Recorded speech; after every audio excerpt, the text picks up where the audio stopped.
Hello students, I am Deepak Kamal from Dr. Om Prakash School of Pharmacy, Nisai, Farrukhabad. Today we discuss about the topic distribution of drug. This topic belongs to the subject biopharmaceutics and pharmacokinetics, and this subject belongs to the B Pharm third year. Okay. Firstly, we discuss about the what is the drug distribution. Once a drug enter into the blood stream, जब जो है drug blood stream में enter कर जाती है तो विभिन्न प्रकार के प्रोसेसेस होते हैं जो कि प्लाज्मा कंसंट्रेशन को लो करने का काम करते हैं, यानी कम करने का काम करते हैं. That is called deposition processes. अब हम बात करेंगे डिस्ट्रीब्यूशन की. Distribution which involves reversible transfer of a drug between compartments. Compartments विभिन्न प्रकार के जो कंपार्टमेंट्स हैं या कंपार्टमेंट्स के बीच में ड्रग का जो रिवर्सिबल ट्रांसफ़र होता है that is called distribution. Compartments की बात करें तो जब ब्लड स्ट्रीम में या ब्लड प्लाज्मा में ड्रग पहुंच जाती है उसके बाद ड्रग कैपिलरी के जरिए, कैपिलरीज के जरिए या कैपिलरी के जरिए, कैपिलरी के through drug extra cellular fluid में जाती है, या कह लीजिए कि एक्स्ट्रा सेलुलर फ्लूइड में ट्रांसफ़र होती है या ट्रांसपोर्ट होती है. ठीक. इसके बाद क्या होता है, एक्स्ट्रा सेलुलर फ्लूइड से ब्लड सेल वॉल के ज़रिए या सेल्स के ज़रिए एब्जॉर्ब होके या डिफ्यूज़न के द्वारा, है ना, उसके द्वारा ट्रांसपोर्ट होता है ड्रग का, और वो पहुंचती है कहाँ पे, इंट्रा सेलुलर फ्लूइड में, इंट्रा सेलुलर फ्लूइड में. तो वही बताएगा कि डिस्ट्रीब्यूशन जो होता है ये विभिन्न प्रकार के जो कंपार्टमेंट्स हैं उनके बीच में ड्रग के रिवर्सिबल ट्रांसफ़र को बोलते हैं. एलिमिनेशन में क्या होता है, एलिमिनेशन मतलब ये है कि जब बॉडी से एक बार ड्रग का लॉस हो जाता है तो वो दोबारा से वापस ड्रग को ऑब्टेन नहीं किया जा सकता. That is called irreversible loss of drug. और ये बायो ट्रांसफॉर्मेशन और एक्सक्रीशन से संबंधित होता है या रिलेटेड होता है एलिमिनेशन प्रोसेस. डेफिनेशन की बात करें तो drug distribution is defined as the reversible transfer of drug between one compartment to another. देखिए आपको जैसा कि पहले ही बताया कि ड्रग डिस्ट्रीब्यूशन जो होता है ये ड्रग का रिवर्सिबल ट्रांसफ़र होता है किसके किसके बीच में, वन कंपार्टमेंट टू अनदर, यानी ब्लड और एक्स्ट्रा वेस्कुलर टिश्यूज़ के बीच में जो रिवर्सिबल ट्रांसफ़र हो रहा है ड्रग का उसको जो है ड्रग डिस्ट्रीब्यूशन बोलते हैं. सिग्निफिकेंस की बात करें तो pharmacological action of drug depends upon its concentration at the site of action.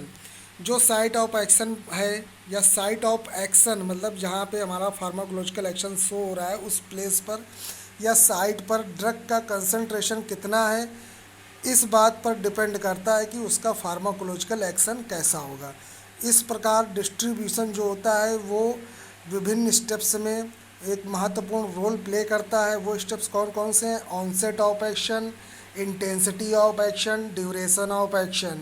Onset of action की साइट ऑफ एक्शन क्या है वहाँ पे, और इंटेंसिटी ऑफ एक्शन की एक्शन कितना फास्ट हो रहा है, तीव्र है, और ड्यूरेशन ऑफ एक्शन मतलब कितने टाइम तक एक्शन शो कर रहा है. Steps in drug distribution. Drug distribution में कौन कौन से स्टेप्स होते हैं, तो फर्स्टली हम लोगों ने पहले डिस्कस भी किया है कि कैपिलरी वाल के ज़रिए ड्रग परमिएट होती है. जो फ्री फॉर्म में ड्रग है वो कैपिलरी वाल के ज़रिए ड्रग परमिएट होगी और पहुँचेगी कहाँ पे, ईसीएफ में, एक्स्ट्रा सेलुलर फ्लूइड में एंट्री करेगी. Permeation of drug from ECF to ICF through membrane of tissue cell. इसके बाद ड्रग एक्स्ट्रा सेलुलर फ्लूइड से परमिएट होकर के जो टिश्यू सेल की मेम्ब्रेन होते हैं उसके द्वारा परमिएट होकर के या उसे पार करके ड्रग पहुंचती है इंट्रा सेलुलर फ्लूइड में. ठीक. रेट लिमिटिंग स्टेप क्या है कि rate of perfusion to the ECF तक पहुंचने के जो परफ्यूजन की दर है वो. इसके अलावा membrane permeability of the drug का मेम्ब्रेन को परमिएबल करने की जो एबिलिटी होती है उसकी बात हो रही है. इसके बाद देखिए डिस्ट्रीब्यूशन प्रोसेस में हमने आपको बताया कि ब्लड है, कैपिलरी वाल के जरिए ड्रग जो है पहुंच रही है, ब्लड से ड्रग पहुंच रही है कैपिलरी वाल के जरिए ईसीएफ में, ब्लड भी वहां पहुंचेगा. ठीक, ईसीएफ में पहुंच रही है. जो इंटरनल टिश्यूज़ हैं तो ब्लड के बाद वो कैपिलरी वाल से पार होकर के ब्लड के साथ में ड्रग पहुंच रही है ईसीएफ में. जिस ड्रग का साइज 50 डाल्टन से कम होगा, ठीक है ना, तो वो जो है वो इंट्रासेलुलर फ्लूइड में सेल मेम्ब्रेन के थ्रू आसानी से पार होकर के बल्क फ्लो वहाँ पे पहुँचाएगा। और जो ऐसी ड्रग होंगी जो लिपोफिलिक ड्रग होंगी और उनका 50 टू 600 डाल्टन्स मॉलिकुलर साइज होगा, तो ये पैसिव डिफ्यूजन के जरिए ड्रग जो है वो इंट्रासेलुलर फ्लूइड में जाएगी। इसी तरह कुछ ड्रग पोलर या आयनाइज्ड ड्रग होंगी जिनका साइज़ 50 डाल्टन से क्या होगा, अधिक होगा या उनके इक्वल होगा। तो ये कैरियर के जरिए, कैरियर मीडिएटेड ट्रांसपोर्ट होता है कि कैरियर में ड्रग बाइंड हुई, फिर ड्रग जो है इसको मेम्ब्रेन को पार करके वहाँ पे ड्रग को छोड़ देता है और कैरियर दोबारा से इधर ड्रग रिसीव करने आता है। तो कुल मिला के इस ड्रग का यानी पोलर या आयनाइज्ड ड्रग्स हैं जिनका साइज़ 50 डाल्टन से अधिक है या उसके बराबर है, तो ये एक्टिव ट्रांसपोर्ट के जरिए ये जो है इंट्रासेलुलर फ्लूइड में पहुंचती हैं। इसके बाद क्या है, factor affecting distribution of drugs. तो फैक्टर्स हैं जो ड्रग के डिस्ट्रीब्यूशन को अफेक्ट करते हैं। Tissue permeability of drug, organ या tissue size and perfusion rate, binding of drugs to tissue components, ठीक है, इसमें क्या है, binding of drug to blood components, binding of drug to extra cellular components और मिसलेनियस फैक्टर हैं। तो tissue permeability of drugs में क्या है उसकी बात करेंगे। टिश्यू परमिएबिलिटी ऑफ ड्रग्स में physico chemical properties of drug है जिसमें मॉलिकुलर साइज देखना है ड्रग का और उसका जो डिग्री ऑफ आयनाइजेशन है यानी पीकेए, डिग्री ऑफ आयनाइजेशन, उसको चेक करेंगे। इसके अलावा oil in water partition coefficient जो होता है उसको भी ध्यान में रखते हुए ये हम लोग फिजिकल प्रॉपर्टीज़ उसकी देखेंगे। इसके अलावा क्या फिजियोलॉजिकल बैरियर्स होते हैं जो ड्रग के डिफ्यूज़न में रोल प्ले करते हैं अपना। तो वो क्या है, simple capillary endothelial barrier, simple cell membrane barrier, blood brain barrier, blood CSF barrier. CSF barrier मतलब सेरेब्रल फ्लूइड जो होता है ना, सेरेब्रल फ्लूइड होता है, उसी की बात हो रही है। इसके अलावा blood placental barrier, blood testis barrier. तो सबसे पहले बात करते हैं टिश्यू परमिएबिलिटी ऑफ ड्रग की। इसमें फिजिको केमिकल प्रॉपर्टी यानी मॉलिकुलर साइज, जिसके बारे में पहले भी हमने उस डायग्राम में डिस्कस किया कि ऐसी ड्रग जिनका मॉलिकुलर वेट 500 से 600 डाल्टन से कम होता है वो आसानी से कैपिलरी मेम्ब्रेन को पार करके एक्स्ट्रा सेलुलर फ्लूइड में पहुंच जाती हैं वो drug. Penetration of drug from ECF to cells is function of molecular size, ionization constant and lipophilicity of drug. फिर क्या है, ईसीएफ से यानी एक्स्ट्रा सेलुलर फ्लूइड से ड्रग जो है जब पेनिट्रेट कर रही है सेल को तो वहाँ पे क्या है कि lipophilicity of drug, ionization constant और मॉलिकुलर साइज का फंक्शन वहाँ पे शो होता है और उस फैक्टर को भी ये प्रभावित करता है। मतलब वो सेल जो को पार हो तभी कर पाएगी ड्रग जब उसका मॉलिकुलर साइज, आयनाइजेशन कांस्टेंट और ड्रग की लिपोफिलिसिटी ऑप्टिमम हो। ओके, बाद में बात करते हैं from extra cellular fluid to cross membrane through. अब देखिए एक्स्ट्रा सेलुलर फ्लूइड से जो ड्रग है वो सेल मेम्ब्रेन को क्रॉस करेगी एक्वस फिल्ड चैनल्स के जरिए। तो यहाँ पे जो है वर्टिकल साइज है ड्रग का वो होना चाहिए 50 डाल्टन से कम होना चाहिए with hydrophilic property. Large molecular size जो होते हैं ये जो है रेस्ट्रिक्ट कर दिए जाते हैं या इनके लिए एक विशेष तरह का ट्रांसपोर्ट सिस्टम ऑप्ट किया जाता है, ठीक है। इसके अलावा सेकंड पॉइंट है डिग्री ऑफ आयनाइजेशन। तो ऐसा पीएच जिस पे ड्रग हाफ अनआयनाइज्ड हो जाती है वो आपका डिग्री ऑफ आयनाइजेशन कहलाता है। एक weak acid becomes un-ionised in a strong acidic environment. एक स्ट्रॉन्ग एसिडिक इन्वायरमेंट में एक वीक एसिड अनआयनाइज्ड होता है और एक न्यूट्रल या बेसिक इन्वायरमेंट में एक वीक एसिड आयनाइज्ड होता है। वहीं और इसके अलावा क्या है कि एक स्ट्रॉन्ग बेसिक इन्वायरमेंट में एक वीक बेस अनआयनाइज्ड होता है। इसी तरह एसिडिक या न्यूट्रल इन्वायरमेंट में जो वीक बेस है वो आयनाइज्ड होता है। अब यहीं पे लेकिन क्या होता है कि blood plasma, extra cellular fluid और सेरेब्रल फ्लूइड का जो पीएच है वो 7.4 होता है, यानी कि न्यूट्रल टू, मतलब नियरली बेसिक एंड न्यूट्रल। तो ये क्या रहता है, ये कांस्टेंट भी रहता है। और जितनी भी ड्रग हैं ये सब जो है प्लाज्मा पीएच पर आयोनाइज होती हैं और ये लिपोइडल सेल मेम्ब्रेन को पेनेट्रेट नहीं कर सकती हैं, क्योंकि ये क्या होंगी, हाइड्रोफिलिक और पोलर ड्रग होंगी, इसलिए ये लिपोइडल सेल मेम्ब्रेन को पेनेट्रेट नहीं कर सकती हैं।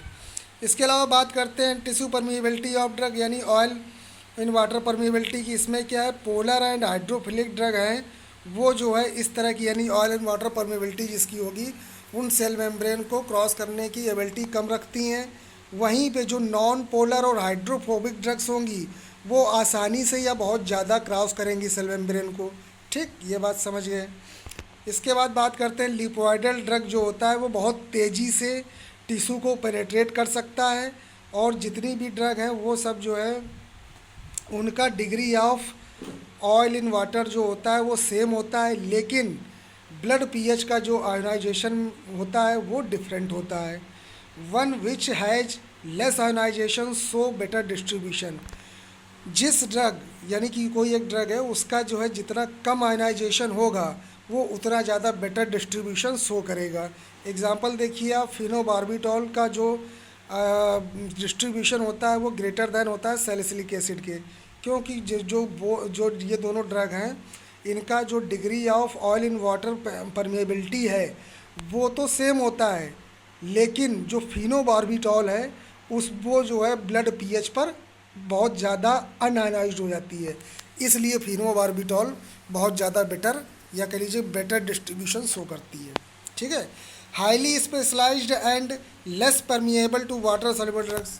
ठीक है, तो ये जो है मतलब ये वाटर सॉल्युबल ड्रग जो है उनको जो है लेस परमिएट करती है, यही फिनोबार्बिटॉल। ठीक है, ओके। अब जो है हम नेक्स्ट बात करेंगे आपके फिजियोलॉजिकल बैरियर्स की बात करते हैं, जिसमें अपना एक ये सिंपल कैपिलरी एंडोथेलियल बैरियर है। इसमें क्या होता है आप जानते हैं, जैसा कि capillary supply the blood to the most inner tissue. Capillary जो होती है ये बहुत सारे इनर टिश्यू जो होते हैं वहाँ पे ब्लड को सप्लाई करती है, और सभी ड्रग्स जो होती हैं जिनका मॉलिक्यूलर साइज 600 डाल्टन से कम होता है, तो ये आयनाइज्ड या अनआयनाइज्ड होती हैं। तो ये जो है कैपिलरी एंडोथेलियम से के थ्रू डिफ्यूज़ होकर के इंटरस्टिशियल फ्लूइड तक पहुंचती है। ठीक है, वही अपना इंटरस्टिशियल फ्लूइड का मतलब जो आपको बताया था आईसीएफ, यानी इंट्रासेलुलर फ्लूइड पर पहुंचती है। कुछ ड्रग होती हैं जो ब्लड कंपोनेंट से बाइंड कर सकती हैं, लेकिन ये इस बैरियर को ये पास नहीं कर सकती हैं, क्योंकि उन ड्रग का जो मॉलिक्यूलर साइज होता है वो बड़ा होता है, तो यहाँ पे ये एक्ट करेगा एज ए एंडोथेलियल बैरियर। फिर सेकेंड है सिंपल सेल मेम्ब्रेन बैरियर। एक बार ड्रग जो है जब कैपिलरी के थ्रू एक्स्ट्रा सेलुलर फ्लूइड में डिफ्यूज हो जाती है, तो ये फर्दर जो विभिन्न प्रकार के टिश्यू की सेल्स हैं उनमें जो है इनकी एंट्री लिमिटेड हो जाती है, क्योंकि वहाँ पे सिंपल सेल मेम्ब्रेन बैरियर जो होता है वो लिपोइडल बैरियर होता है। अब वहाँ पे उन्हीं ड्रग का एब्जॉर्प्शन होता है, या कह लीजिए स्लो एब्जॉर्प्शन होगा, क्योंकि जो लिपोफिलिक ड्रग होंगी उनका तो फास्ट एब्जॉर्प्शन होगा, बट जो हाइड्रोफिलिक नेचर की होंगी उनका स्लो होगा, या कह लीजिए नहीं होगा, है ना। फिर भी बात करते हैं कि non polar and hydrophilic drugs will passes through it. जो नॉन पोलर और हाइड्रोफिलिक ड्रग्स होंगी वो इसके द्वारा पास होंगी। कैसे? पैसिवली पास होंगी, पैसिव डिफ्यूज़न के जरिए। ठीक, और जो लिपोफिलिक ड्रग है इनका मॉलिक्यूलर साइज 50 से 600 डाल्टन, यानी 50 to 600 डाल्टन होता है, और जो हाइड्रोफिलिक पोलर ड्रग्स हैं उनका जो मॉलिक्यूलर साइज है वो 50 डाल्टन से कम होता है। तो ये दोनों ड्रग जो होती है ये मेम्ब्रेन को आसानी से पार कर सकती हैं। किस मेम्ब्रेन को? सिंपल सेल मेम्ब्रेन बैरियर को। ओके, नेक्स्ट बात करते हैं ब्लड ब्रेन बैरियर की। ब्लड ब्रेन बैरियर में क्या है? कैपिलरी होती है जो कि हाईली स्पेशलाइज्ड होती है, और वाटर सॉल्युबल ड्रग इसको बहुत ही कम मात्रा में परमिएट कर सकते हैं ब्लड ब्रेन बैरियर को। एंडोथेलियल सेल्स जो होते हैं टाइटली बाउंडेड होते हैं दूसरी इंट्रासेलुलर जंक्शन से। वहीं एस्ट्रोसाइट्स हैं, ये जो है एंडोथीलियल टिश्यू के बेस में प्रेजेंट होते हैं और सपोर्टिंग मटेरियल्स की तरह एक्ट करते हैं। And it form envelope around the capillary, दस इंटरसेलुलर पैसेज गेट ब्लॉक्ड। और ये कैपिलरी के चारों ओर एनवलप फॉर्म कर लेते हैं, एस्ट्रोसाइट्स। इस प्रकार यह इंटरसेलुलर जो पैसेज होता है उसको ये ब्लॉक कर देते हैं। ब्लड ब्रेन बैरियर जो होता है लिपोइडल बैरियर होता है, इसलिए जो high oil in water partition coefficient होता है तो ये पैसिव डिफ्यूजन के जरिए इसमें ड्रग पास होगी। और जो दूसरी मॉडरेटली लिपिड सॉल्यूबल या कह लीजिए कि पार्सली आयनाइज्ड मॉलिक्यूल्स होंगे यानी ड्रग होंगी, वो जो है धीमे धीमे पास होंगी। ओके, अब बात करते हैं different approaches to cross blood brain barrier. तो परमिएशन इनहेंसर होता है डाईमिथाइल सल्फॉक्साइड। इसी तरह प्रो ड्रग अप्रोच है डोपामीन ल्यूओडोपा। और इसी तरह कैरियर सिस्टम है dihydropyridine moiety redox system. Okay, next बात करते हैं सेरेब्रल स्पाइनल फ्लूइड बैरियर की। सेरेब्रल स्पाइनल फ्लूइड बैरियर की बात करें, इसमें कैपिलरी एंडोथीलियल सेल्स है जो कि ओपन जंक्शन या गैप्स होता है, इसलिए ड्रग जो होता है वो फ्रीली जो है इसको पार कर सकती है, या कह लीजिए फ्रीली जो है फ्लो कर सकती है कैपिलरी वाल और कोरोइडल सेल्स ये है कोरोइडल सेल्स, और ये इसको फ्रीली पार कर सकती है। ओके, कोरोइडल प्लेक्सस क्या होते हैं, ये मेजर कंपोनेंट होते हैं सीएसएफ बैरियर्स के। और ये कोरोइडल सेल्स होते हैं जो कि ब्लड और सीएसएफ बैरियर का जो जॉइंट होता है वहाँ पे ये टाइटली एक दूसरे से कनेक्टेड होते हैं। High lipid soluble drug can easily cross the blood CSF barrier. जो स्पाइनल फ्लूइड बैरियर है, सेरेब्रल स्पाइनल फ्लूइड बैरियर, तो यहाँ पे क्या है कि जो हाईली फ्लूइड सॉल्यूबल ड्रग्स हैं ये आसानी से ब्लड सीएसएफ बैरियर को पार कर सकती हैं, लेकिन जो ये मॉडरेटली सॉल्यूबल और आयनाइज्ड ड्रग होती हैं ये स्लोली परमिएट करती हैं। वहीं पे नेक्स्ट बात करते हैं प्लेसेंटा बैरियर्स की। ये जो है maternal and fetal blood vessels के बीच में बैरियर का वर्क करता है। जैसा कि आप जानते हैं मदर टू फीटस, मदर से जो भी जो है सप्लाई होती है फीटस में वो प्लेसेंटा के जरिए होती है। ठीक है, तो वही बात हो रही है कि maternal and fetal blood vessels के जरिए यहाँ पर बैरियर का काम करता है। अब इसमें होता है क्या, both are separated by fetal trophoblast basement membrane. अब ये दोनों जो है सेपरेट रहते हैं किसके द्वारा, फीटल ट्रोफोब्लास्ट बेसमेंट मेम्ब्रेन और एंडोथीलियम के द्वारा। इसकी जो थिकनेस होती है वो अर्ली प्रेगनेंसी में 25 माइक्रोन होती है और बाद में ये घट करके 2 माइक्रोन तक हो जाती है। ओके, फिर जिन ड्रग का मॉलिक्यूलर वेट 1000 माइक्रोन से कम होता है वो moderate to high lipid solubility drugs, जैसे ये मतलब मॉडरेट से हाई लिपिड सॉल्युबिलिटी ड्रग्स होती हैं, जैसे सल्फोनामाइड है, बारबिचुरेट्स है, स्टेरॉइड्स हैं, नारकोटिक हैं और कुछ एंटीबायोटिक्स हैं। तो ये जो है सिंपल डिफ्यूज़न के ज़रिए बहुत तेज़ी से इस बैरियर को पार कर सकती हैं। एसेंशियल न्यूट्रिएंट्स हैं जैसे ये, तो ये कैरियर मीडिएटेड प्रोसेस के ज़रिए फीटल की ग्रोथ के लिए वहाँ पे ट्रांसपोर्ट करते हैं एसेंशियल न्यूट्रिएंट्स जो वहाँ पे रिक्वायर्ड होते हैं कैरियर मीडिएटेड प्रोसेस के जरिए। वहीं इम्यूनोग्लोबुलिन्स हैं, ये एंडोसाइटोसिस के द्वारा ट्रांसपोर्ट होते हैं। ठीक है, इसके अलावा क्या है कि जब ड्रग जो है 2 स्टेज में फीटस के लिए डेंजरस होती है। एक तो तब जो पहली तिमाही है या पहला तिमाही जब जो है फीटल ऑर्गन डेवलप्ड हो रहे हैं उस समय ड्रग को अवॉइड किया जाता है। कुछ ड्रग जो होती है वो टेरेटोजेनिक इफेक्ट शो करती हैं, वहाँ पे जो है फीटस के डैमेज होने के चांसेस होते हैं या उन पे दुष्प्रभाव पहुँचने का चांसेस होता है। जैसे फेनेटोइड है, मेथोट्रेक्सेट है, ये टेरेटोजेनिक इफेक्ट शो करती हैं।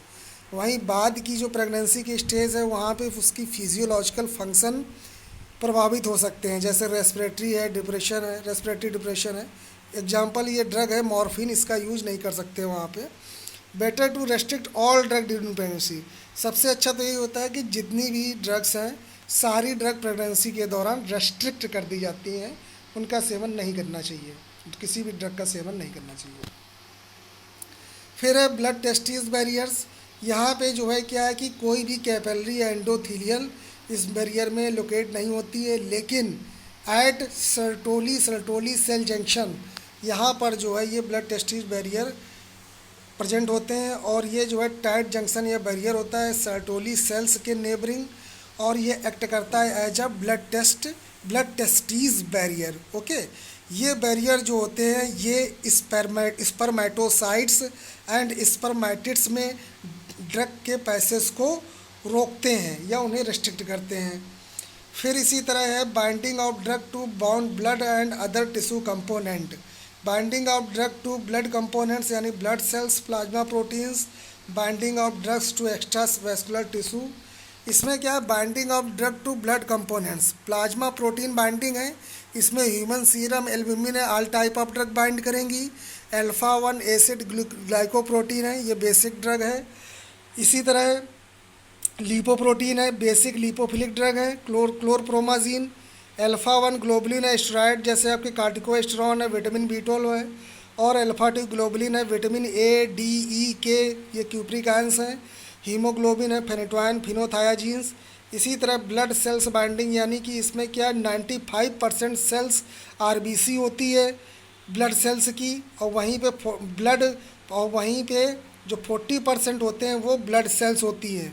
ब्लड में जो होता है वो 95% सेल्स RBC होती हैं, और बाकी जो है 40% ब्लड सेल्स होती हैं, है ना। ड्रग लाइक जैसे फिनेटोइन, फिनोबार्बिटोन, ये जो है हीमोग्लोबिन के साथ बाइंड करती हैं, और जो इमिप्रामीन है, क्लोरप्रोमाजीन है, ये RBC सेल वॉल के साथ बाइंड करती है।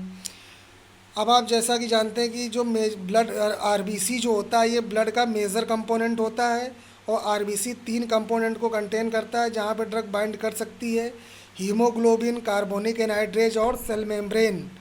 Binding of drug to plasma protein, अब ये क्या है कि यहाँ पे ड्रग की बाइंड प्लाज्मा प्रोटीन से हो रही, तो उसके लिए उसकी मात्रा और क्रम वो जो है डिपेंड करते हैं इस तरीके से कि पहले albumin is greater then alpha 1 acid, glycoprotein is greater then lipoproteins is greater then globulins.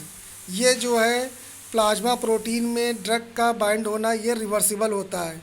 Human serum albumin की बात करते हैं, मोस्ट अबेंडेंट प्लाज्मा प्रोटीन है, ये large drug binding capacity contain करता है।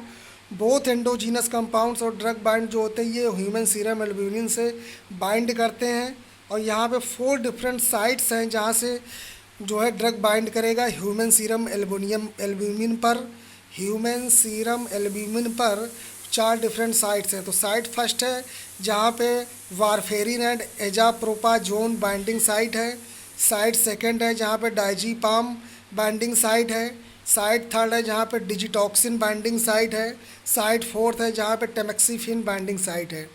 इसी तरह बात करें कि एक्स्ट्रा वेस्कुलर टिश्यू प्रोटीन्स, यहाँ पे क्या है कि वेस्कुलर टिश्यू जो होता है टोटल बॉडी वेट का 40% कंटेन करता है, और यहाँ पे टिश्यू ड्रग बाइंडिंग जो होता है ये यहाँ पे बॉडी में स्पेसिफिक साइट पर ड्रग लोकलाइज होती है, और वो रिजर्वायर की तरह वर्क करती है, इकट्ठा मतलब किसी भी चीज़ को एकत्रित करने का, रिजर्वायर करने का सोर्स।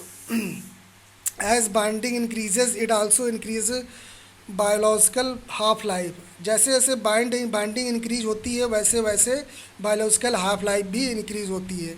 ओके, अब इसी तरह बात है कि irreversible binding leads to drug toxicity, और जो इरिवर्सिबल बाइंडिंग होती है ड्रग टॉक्सिसिटी को लीड करती है। कार्बामाजिपिन ऑटो इंडक्शन होता है। अब जैसे liver is greater than, kidney is greater than lungs, muscle is greater than skin, eye, bone, hair and nail. तो यहाँ पे क्या है कि ये भी जो है इस पर बेस्ड होता है कि कहाँ पे ड्रग सबसे पहले एब्जॉर्ब होना स्टार्ट हुई, ओके, बाइंड होना स्टार्ट हुई। कुछ मिसलेनियस फैक्टर हैं जैसे एज है जहाँ पे total body water, fat content, skeletal muscles, organ composition, plasma protein content, pregnancy, obesity, diet, disease states. Difference है अपना ये mainly due to the total body water both ICF and ECF, ये जो है इन्फेंट्स में ग्रेटर होता है। Fat content ये जो है इन्फेंट और एल्डरली कह लीजिए या जीरियाट्रिक जो पेशेंट होते हैं उनमें, जीरियाट्रिक कह रहा हूँ, पेशेंट नहीं मतलब geriatric persons, infants and elderly persons जो होते हैं उनमें हायर होता है फैट कंटेंट। स्केलेटल मसल जो होता है ये इन्फेंट्स एंड जीरियाट्रिक्स में लेज़र होता है या एल्डरली कह लीजिए। इसी तरह blood brain barrier is poorly developed in infants. Blood brain barrier जो होता है वो इन्फेंट्स में पुअरली डेवलप हो पाता है। वहीं पे माइलिन कंटेंट जो होता है वो लो होता है और सेरेब्रल ब्लड फ्लो हाई होता है।